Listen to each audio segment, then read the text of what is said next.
नमस्ते। आज के इस खास और बेहद दिलचस्प विश्लेषण में आपका बहुत बहुत स्वागत है। आज हम भारत के दिल यानी उत्तर प्रदेश को पूरी तरह से डिकोड करने वाले हैं। चाहे आप किसी बड़े एग्जाम की तैयारी कर रहे हों या फिर देश के सबसे बड़े राज्यों में से एक के बारे में अपनी बुनियादी जानकारी को और पुख्ता करना चाहते हों, ये चर्चा आपके लिए एकदम परफेक्ट है। हम एक एक करके सारे अहम फैक्ट्स को कुछ ऐसे समझेंगे कि वो आपको हमेशा के लिए याद हो जाएंगे। तो चलिए, बिना किसी देरी के सीधे मुद्दे पर आते हैं। 2,40,928। अब आप सोच रहे होंगे कि आखिर ये इतना विशाल नंबर क्या है। खैर, ये उत्तर प्रदेश का कुल क्षेत्रफल है, वो भी वर्ग किलोमीटर में। और सबसे कमाल की बात तो ये है कि ये अकेला राज्य पूरे भारत के कुल भौगोलिक क्षेत्रफल का लगभग 7.33% हिस्सा कवर करता है। क्षेत्रफल के नजरिए से देखें तो ये देश का चौथा सबसे बड़ा राज्य है। तो ये महज एक आंकड़ा नहीं है, बल्कि ये साफ तौर पर बताता है कि यूपी असल में कितने बड़े पैमाने पर फैला हुआ है। आज के हमारे इस सफर का रोड मैप बिल्कुल क्लियर है। हम एक सामान्य परिचय से शुरुआत करेंगे, फिर राज्य के प्रतीकों को समझेंगे, उसके बाद यहाँ के भूगोल और सीमाओं का जायजा लेंगे, फिर नदियाँ, खेती और अहम उद्योगों पर बात होगी, और हाँ, आखिर में आपकी याददाश्त पर रखने के लिए एक छोटा सा नॉलेज चेक भी है। तो चलिए, पहले भाग से शुरू करते हैं, सामान्य परिचय। किसी भी जगह को गहराई से समझने के लिए उसके इतिहास और उसके सिस्टम को समझना सबसे पहला और सबसे जरूरी कदम होता है। अगर हम इतिहास के पन्नों को पलटें तो पाएंगे कि इस राज्य का नाम हमेशा से उत्तर प्रदेश नहीं था। 1834 में इसे आगरा प्रेसिडेंसी के नाम से स्थापित किया गया था। फिर 1836 में इसका नाम बदलकर उत्तर पश्चिमी प्रांत हो गया। आगे चलकर 1947 में ये संयुक्त प्रांत यानी यूनाइटेड प्रोविंसेस बना, और आखिरकार कई बदलावों के बाद 24 जनवरी 1950 को इसे अपना आज का नाम मिला, उत्तर प्रदेश। और यही वजह है कि हम हर साल 24 जनवरी को बड़े ही गर्व के साथ उत्तर प्रदेश स्थापना दिवस मनाते हैं। अब अगर हम प्रशासनिक शक्तियों की बात करें तो यूपी इतना विशाल है कि सारी ताकत किसी एक शहर तक सीमित नहीं है। लखनऊ राज्य की विधायी राजधानी है, जहां से असल में सरकार का कामकाज चलता है। लेकिन जब बात न्यायपालिका की आती है तो प्रयागराज को न्यायिक राजधानी का दर्जा हासिल है, क्योंकि राज्य का उच्च न्यायालय वहीं है।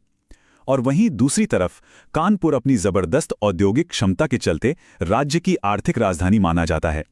आगे बढ़ते हैं दूसरे भाग की तरफ, जो है राज्य के प्रतीक और पहचान। ये हिस्सा हमें यहाँ की संस्कृति, इतिहास और पर्यावरण के बारे में बहुत कुछ दिलचस्प बातें बताता है। 1938 में जिस आधिकारिक राजकीय चिन्ह को अपनाया गया था, अगर आप उस पर गौर करें तो वो अपने आप में पूरी कहानी समेटे हुए है। इसमें जो दो मछलियां हैं वो अवध के मुस्लिम शासकों का प्रतीक हैं। बीच में जो धनुष और बाण है वो भगवान श्री राम और अयोध्या को दर्शाता है। और इतना ही नहीं, इसमें गंगा और यमुना नदियों के पावन संगम को भी बड़ी खूबसूरती से उकेरा गया है।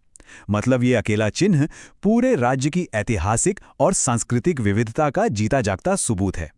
पर्यावरण के लिहाज से देखें तो राज्य पक्षी सारस असल में दुनिया का सबसे विशाल उड़ने वाला पक्षी है। ये प्रेम और समर्पण की मिसाल माना जाता है।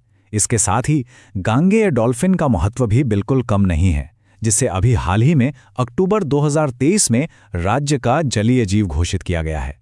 आपको बता दूं, ये डॉल्फिन किसी भी नदी के स्वास्थ्य का एक बहुत बड़ा इंडिकेटर होती है।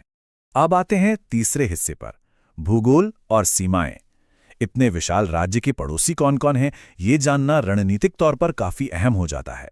रणनीतिक नजरिए से एक बहुत ही दिलचस्प बात यह है कि उत्तर प्रदेश सिर्फ दूसरे राज्यों के साथ ही नहीं, बल्कि नेपाल के साथ भी लगभग 579 किलोमीटर लंबी एक अंतर्राष्ट्रीय सीमा साझा करता है। और ये सीमा राज्य के 7 अलग-अलग जिलों से होकर गुजरती है। एग्जाम के नजरिए से ये लिस्ट बहुत काम की है। अगर हम गिनती करें तो उत्तर प्रदेश की सीमाएं कुल 8 राज्यों से लगती हैं: हिमाचल प्रदेश, उत्तराखंड, हरियाणा, राजस्थान, मध्य प्रदेश, छत्तीसगढ़, झारखंड और बिहार। इसके अलावा एक केंद्र शासित प्रदेश यानी दिल्ली और एक देश जो कि नेपाल है, वो भी इसके पड़ोसी हैं। इतनी ज्यादा सीमाएं भारत के किसी और राज्य की नहीं हैं। ये अपने आप में एक रिकॉर्ड हैं। चलिए, अब रुख करते हैं चौथे भाग का, प्रमुख नदियां और कृषि। देखते हैं कि नदियां और खेती कैसे मिलकर इस राज्य की अर्थव्यवस्था का इंजन चलाते हैं। अर्थव्यवस्था की रीढ़ की बात करें तो यूपी की इकोनॉमी पूरी तरह से खेती पर टिकी है। राज्य की करीब 65% जनसंख्या सीधे या परोक्ष रूप से इसी पर निर्भर है। कुल वर्किंग पॉपुलेशन में से भी 59.3% लोग कृषि क्षेत्र में ही लगे हुए हैं। और इसका नतीजा, ये राज्य देश के कुल खाद्यान्न उत्पादन में नंबर 1 है। खासकर गेहूं, दूध और गन्ने के उत्पादन में तो इसका कोई सानी नहीं है। और इस पूरी कृषि प्रधान अर्थव्यवस्था को पानी कहाँ से मिलता है? इसका श्रेय जाता है गंगा, यमुना, घाघरा, गोमती, सरयू, चंबल, बेतवा और केन जैसी जीवनदायिनी नदियों को। इनमें से गंगा राज्य की सबसे लंबी नदी है, जो यहाँ के उपजाऊ मैदानी इलाकों के बिल्कुल बीच से होकर बहती है और खेती के लिए सबसे बड़ा और अहम जल स्रोत है। अब आते हैं हमारे 5वें हिस्से पर, महत्वपूर्ण जिले और उद्योग। यूपी में कुल 75 जिले हैं और यकीन मानिए, इनमें से कई जिले अपने खास उत्पादों के लिए दुनिया भर में मशहूर हैं।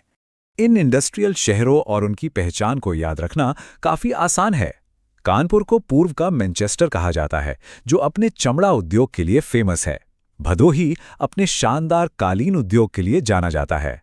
मुरादाबाद को पीतल नगरी के नाम से पूरी दुनिया जानती है। फिरोजाबाद कांच के काम और चूड़ियों के लिए मशहूर है। और नोएडा की बात करें तो वो आज के समय में आईटी और इलेक्ट्रॉनिक्स का एक जबरदस्त हब बन चुका है।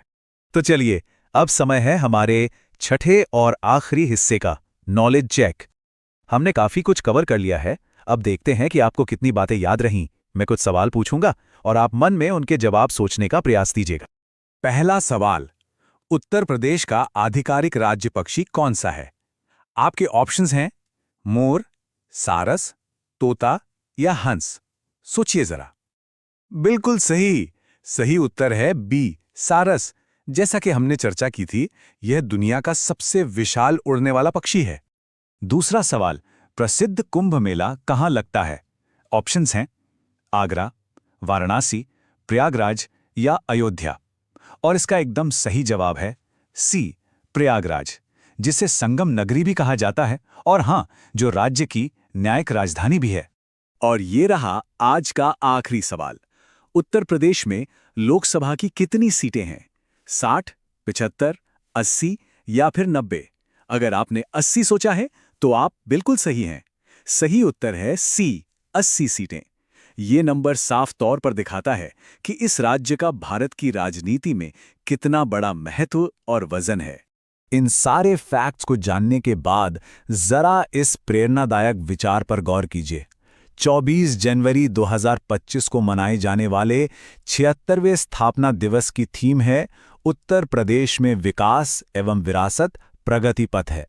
ये एक लाइन बहुत ही खूबसूरती से समझाती है कि कैसे ये राज्य अपने गौरवशाली इतिहास, नदियों और संस्कृति को संजोते हुए नए उद्योगों और आईटी हब के साथ एक उज्जवल भविष्य की ओर कदम बढ़ा रहा है। तो आज का ये विश्लेषण हम एक बहुत ही अहम सवाल के साथ खत्म करते हैं। इन बुनियादी तथ्यों पर महारत हासिल करना आपकी भविष्य की सफलता को कैसे आकार देगा? देखिए, चाहे वो एग्जाम का हॉल हो या फिर दोस्तों के बीच की कोई सामान्य चर्चा, ये मजबूत नींव हमेशा आपके काम आएगी। मुझे पूरी उम्मीद है कि आज सीखी गई ये सारी बातें आपको अच्छी तरह समझ आ गई होंगी। ऐसे ही सीखते रहिए और अपनी जानकारी को लगातार बढ़ाते रहिए। इस खास चर्चा का हिस्सा बनने के लिए आपका बहुत बहुत धन्यवाद।